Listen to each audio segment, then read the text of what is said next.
अवसर एक दिव्य पहल परम वंदनीय जिन धर्म प्रभाविका आर्य का रत्न 105 श्री सृष्टि भूषण माता जी द्वारा विगत कई वर्षों से महावीर जी, सोनागिर जी, सम्मेशखर जी जैसे संपूर्ण भारत के अतिशय क्षेत्र, सिद्ध क्षेत्रों एवं दिल्ली, भोपाल जैसे अनेक महानगरों में चतुर्विद संघ की सेवा हेतु अनेक कार्य किए जा रहे हैं। साधु संतों के आहार, विहार, संयम उपकरण, शास्त्र, औषधि आदि की व्यवस्थाओं के साथ ही पूज्य गुरुमा की पावन प्रेरणा एवं मार्गदर्शन में सफलता पूर्वक संचालित हो रहे हैं जन सेवा एवं जीव दया के भी अनेक प्रकल्प। नोट: पूज्य गुरुमा के आशीर्वाद से ही सोनागिर जी में नवीन जिनालय का निर्माण कार्य प्रगति पर है, तो आप भी मात्र 11,000 रूपए की राशि देकर वार्षिक आहार व्यवस्था एवं 1,11,000 या इससे अधिक की राशि देकर संरक्षक आदि पद प्राप्त कर सकते हैं। इस नेक कार्य से जुड़कर आप भी विभिन्न योजनाओं के माध्यम से मानवता की सेवा का हिस्सा बन सकते हैं। विद्यालय विकास निधि 21,000 रूपए, एक बच्चे की पूर्ण शिक्षा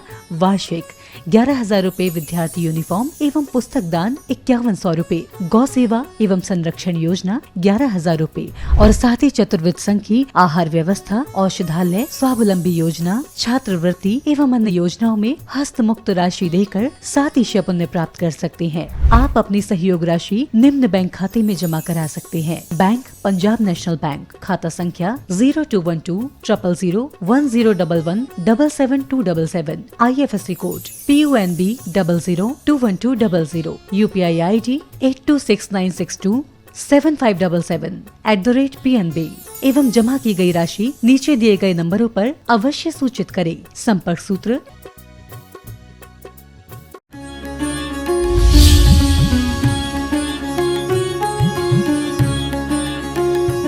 हम कितने बेईमान हैं, सारे पाप कर्म हम करते हैं और सारे पापों का फल भगवान पर टाल देते हैं। अच्छा हुआ या नहीं हुआ ये नहीं सोचते। हमने भी कुछ कर्म ऐसे किए हैं। हर आदमी चाहता है कि भगवान जो करे वो ही होता है, लेकिन भगवान सच बताना, आप एक घर की परेशानियों से परेशान हो जाते हैं, आप एक घर की जिम्मेदारियों से इतने परेशान हो जाते हैं कि कभी कभी कहते भैया अब 2 दिन को राहत तो मिली। और भगवान यदि फूल बनाता है तो कांटे क्यों बनाता है? यदि अमीर बनाता है तो डकैत क्यों बनाता है? यदि धर्मात्मा बनाता है तो आतंकवादी क्यों बनाता है? यदि उसने स्वर्ग बनाए तो नरक क्यों बनाए? यदि आदमी बनाए तो बीमारी क्यों बनाई? यदि खुशी बनाई थी तो दुख क्यों मनाया? यदि उत्सव मनाया था तो मातम क्यों मनाया? ध्यान रखना, ये कर्म परवशे शांत, एक कर्मों के अनुसार हमें मिलता है। जो कुछ जो हमने करा है वो मिलता है। आपने देखा होगा जब हम खुशी और आनंद में होते हैं तो क्या कहते, घर स्वर्ग है, और जब दुख और विषाद में होते तो कहते घर नरक है। घर न स्वर्ग है न नरक है, हमारी मनोभावनाओं पर निश्चित है। कोई लोग कहते स्वर्ग किसने देखा? एक व्यक्ति आया और कहने लगा, माता जी आज तो विमान इतने ऊपर जाने लगे, रॉकेट जाने लगे, वायुयान जाने लगे कि आप कहती हो इतने योजन पर, वो उससे ऊपर पहुंच गए। वहीं स्वर्ग कोई देवता नहीं दिखे। और आप कहती हो जमीन, आजकल तो पाताल तोड़ पानी आ रहा है, पाताल को फोड़ कर पानी आ रहा है, कभी नारकी तो आई नहीं इसमें। हमने कहा ये भौगोलिक व्यवस्थाएं हैं, नरक है या नहीं है, ध्यान रखना। लेकिन हमारा यदि हम नरक स्वर्ग नहीं मानते तो हम तीर्थंकरों को नहीं मान सकते। हमारा प्रथमान योग झूठा हो जाएगा। यदि हम कर्मों के फल को नहीं मानते तो चरणान योग झूठा हो जाएगा। लेकिन देखने में तो आता है पाप का फल जेल खाने में है और पुण्य का फल ऐसो आराम में है। लेकिन हमारे आचार्यों ने इसे पुण्य का फल नहीं कहा है, जो भौतिकता के सुख साधन है। क्योंकि यदि यही भौतिकता का सुख साधन होता तो कभी इंद्रियां शिथिल हो जाती हैं, कभी इंद्रियां बलवान होती हैं। इसी में बचपन आया, जवानी आई, एक दिन बुढ़ापा आ जाता है इसी देह पर। क्योंकि कहते हैं सुबह होती है, शाम होती है, यूं ही जिंदगी तमाम होती है। आँख खुली तो अपना गया, आँख खुली तो सपना गया, आँख मुंदी तो अपना गया। पगले 2 दिन का मेहमान था, बाद में दफना गया। वास्तव में बचपन, जवानी और बुढ़ापे तो बीच के पड़ाव हैं। सच पूछो तो मौत का मेहमान है आदमी। जीवन में कितनी सी औकात है हमारी, सिर्फ 12 डिग्री की औकात है, सोच कर देखना। इधर 98 से कम हो जाए तो चले जाओगे, और उधर 110 से ऊपर हो जाए तो चले जाओ। कितनी सी औकात है। और सच पूछो, आदमी ही ऐसा है जो मंदिर बना सकता है। प्रभु की आराधना तो त्रियंच भी कर सकता है, लेकिन प्रभु का मंदिर त्रियंच नहीं बना सकता है। पूछ वाला जिनवर की भूमिका तो तैयार कर सकता है, लेकिन जिनवर का मंदिर तैयार नहीं कर सकता है। तो हमने मंदिर तैयार किया है, तो हम भगवान भी बनने की योजनाएं तैयार करें। लोग कहते हैं मंदिर में कुछ नहीं मिलता। हमने कहा वैसे ही लोग कम आते हैं, और आप कह दो कि मंदिर में कुछ नहीं मिलता, तो इतने भी लोग नहीं आएंगे।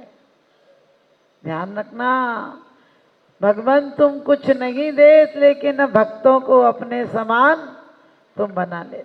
एक जैन शासन दुनिया में ऐसा शासन है जो भक्त को भगवान बना देता है। तमाम देवी देवता भक्त को सिर्फ भौतिक वस्तुएं देते हैं, सिर्फ भौतिक सुख साधन देते हैं। खुश होते हैं तो देते हैं, नाराज होते हैं तो छीन लेते हैं। लेकिन जैन शासन पुरुषार्थ की बात करता है।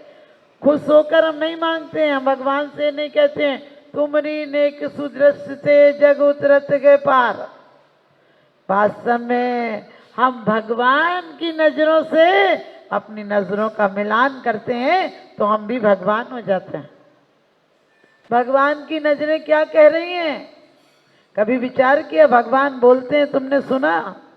कहते रोज रोज मांगने को चला आता है, कभी मिलने को भी आया कर, और रोज रोज हमें ताने सुनाता है, कभी जिंदगी के बहाने भी बनाया कर।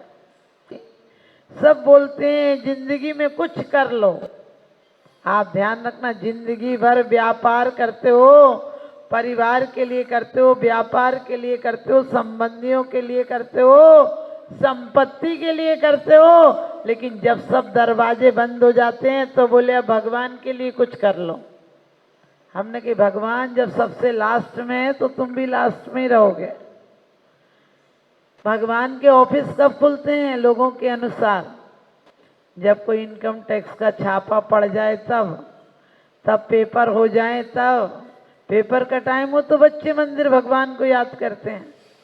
जब बीमारी हो जाए तब हम भगवान को ऐसे ही टाइम में याद करते हैं। जब और कहीं के रास्ते बंद दिखते हैं तो भगवान के यहाँ आते हैं।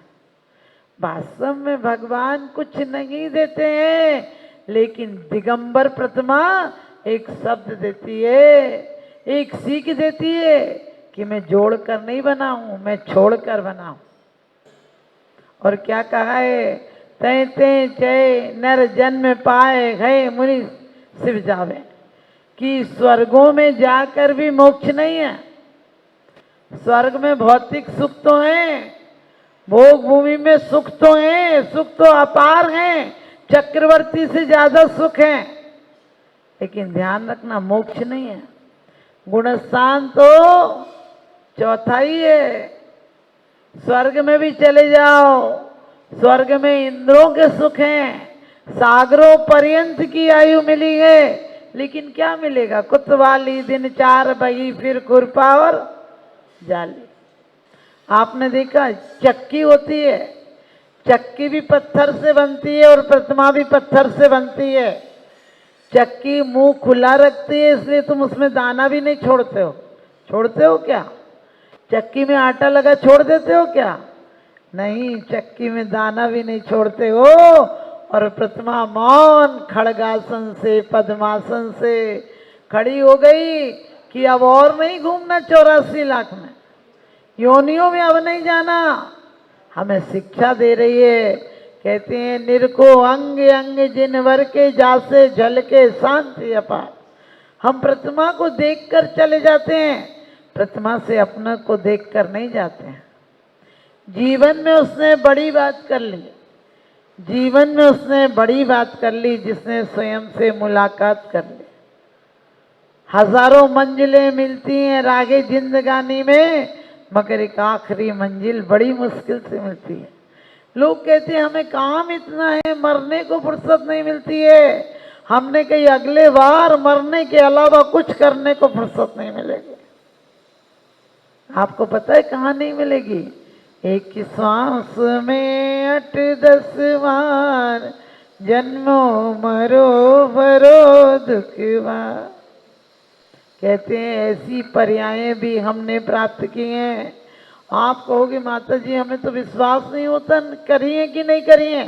तो अस्पतालों में जाकर देखना कैसी कैसी वेदनाओं में जी रहे हैं लोग, कितनी कितनी तकलीफ में। आपने कभी कैंसर के लास्ट स्टेज के रोगी को देखा होगा, कितनी वेदना होती है। और हम लोग रोज भगवान के सामने बोल रहे हैं हमारी दीन तणी सुन बीनती। भगवान से चंदा प्रभु पूजन में भी बोलते हैं कभी नरक गया कभी स्वर्ग गया, भ्रमता भ्रमता ही आया हूँ।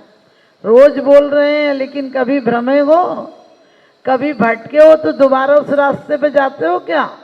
जहाँ भटकने का डर हो नहीं जाते हो। जहाँ कोई तुमसे 2 पैसे भी मानो 10-20 रुपया भी तुमसे बेईमानी से ले जाओ, उससे रिश्ता रखते हो क्या? नहीं रखते हो। जो तुम्हारे ऊपर कभी डांका डलाने का योजना भी बना दे उससे दूर हो जाते हो। और इन 5 इंद्रियों ने कितना डाका डाला है? कभी आपने थोड़ा सा संबंध बनाया इनसे? नहीं, 5 इंद्रियों के भोग में ही पूरा जीवन चला जाता है। और एक दिन तो ये इंद्रियां खुद तुमसे मुख मोड़ लेती हैं। जटे दिट्टी बटे पिट्टी यही मोक्ष की चिट्ठी। एक कहते हैं एक ईरान के बादशाह को रात में स्वप्न आया कि मौत आ रही है और मौत मुझे कह रही कि कल ले जाऊंगी। वो तो आधी रात को ही उठ गया, सोना मोना कहाँ दिखता है। जैसे सपना आया उसने वजीरों को बुलाया, पंडितों को बुलवाया, मौलवियों को बुलवाया। कहने लगे मुझे ऐसा सपना आया। सोचना सपने में मौत इतना परेशान कर देती है, साक्षात आएगी तो क्या कर देगी। लोग कहते हैं मरने से डरते हैं। ध्यान रखना, मरने से कौन डरता है? जिसका हिसाब किताब पक्का नहीं होता है।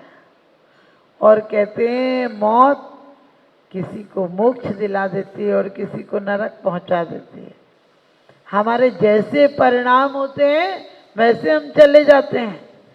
तो उसी प्रकार से कहा कि मैंने रात को सपना देखा। अब कुछ लोग बोले नहीं आपको भ्रम होगा, कुछ लोग बोले देवी दोष होगा, किसी ने कुछ कहा। एक मंत्री बोला, कहने लगे समय बर्बाद मत करो, अरे आधी रात तो हो ही गई है और आप तो घोड़ा लो और निकल जाओ। उस मौत ने यही तो कहा मैं तुझे यहीं लेने आऊंगी, यहाँ आप मिलोगे नहीं तो खाली चली जाएगी। और कहते एक सबसे तेज घोड़ा दिया गया, रोज पत्नी से मिलकर राज्य के काम से जाता था। आज पत्नी से भी नहीं मिला, बच्चों को प्यार भी नहीं किया। रोज सुबह कुछ जलपान लेकर जाता था, आज जलपान भी नहीं किया। सुबह सुबह मुंह अंधेरे कहते हैं आधी रात के करीब 3-4 बजे रवाना हो गया घोड़े पर। और रास्ते में फल फूल मिले, पेड़ पौधे मिले, नदियां मिली, प्यास भी लगी थी, कहीं पानी तक नहीं पिया, कहीं खाया तक नहीं। और कहते हैं कि चलता गिरा।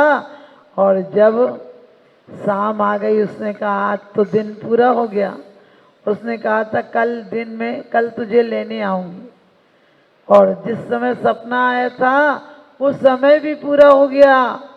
लेकिन जैसे ही घोड़े से उतरा और घोड़ा भी थक गया था, स्वयं भी थक गया था, खाया पिया नहीं था। और जैसे ही घोड़े को बांधने लगा वैसे ही मौत ने हाथ रखा और कहने लगे तू ठीक समय पर आ गया। उसने कहा तुम कौन? कहने लगे मैंने कहा था ना कल लेने आऊंगी। उसने कहा कल? तूने कहा था कल, हमने सोचा कल तो टल गया। उसने कहा कल कभी आता ही नहीं, कल कभी आता नहीं। जिस दिन कल पर जो टाल देता है वो कल कल जगह पहुंच जाता। उसने कहा तेरे डर से तो हम तेज घोड़े लाए थे। उसने कहा दुनिया के लोग घोड़ों पर बैठते हैं, पद के घोड़ों पर, प्रतिष्ठा के घोड़ों पर, पैसे के घोड़ों पर, परिवार के घोड़ों पर, जिस चाहे घोड़े पर बैठो, सब घोड़े हम तक ही पहुंचा देते हैं। ध्यान रखना, हमारे घोड़े भी हमें वहीं तक पहुंचा देंगे। जितने तेज घोड़े होंगे उतने तेज पहुंचा देंगे।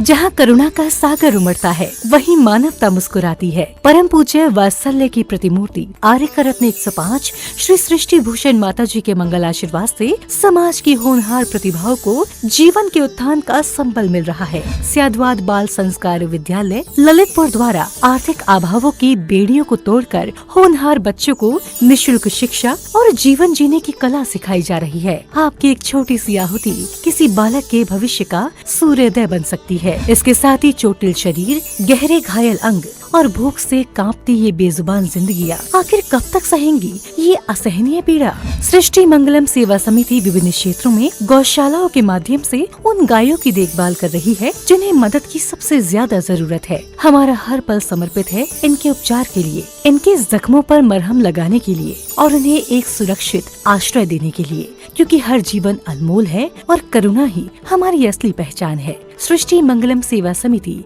सेवा ही संतोष, करुणा ही कर्म। इस नेक कार्य में जुड़कर आप भी विभिन्न योजनाओं के माध्यम से मानवता की सेवा का हिस्सा बन सकते हैं। विद्यालय विकास निधि 21,000 रूपए, एक बच्चे की पूर्ण शिक्षा वार्षिक 11,000 रूपए, विद्यार्थी यूनिफॉर्म एवं पुस्तक दान 5100 रूपए, गौ सेवा एवं संरक्षण योजना 11,000 रूपए, संयोग राशि हेतु बैंक एवं डिजिटल भुगतान विवरण, खाता धारक श्री सृष्टि मंगलम सेवा समिति, बैंक पंजाब नेशनल बैंक, खाता संख्या 0212 000 1011 77277, IFSC code PUNB 0021200, UPI ID 8269625777@PNB। विशेष लाभ, समिति को दिया गया दान आयकर अधिनियम की धारा 80 एवं 12A के अंतर्गत कर मुक्त है। अपनी रसीद प्राप्त करने हेतु पैन कार्ड की जानकारी साझा करें। वंडर सीमेंट्स और विद्या जूनियर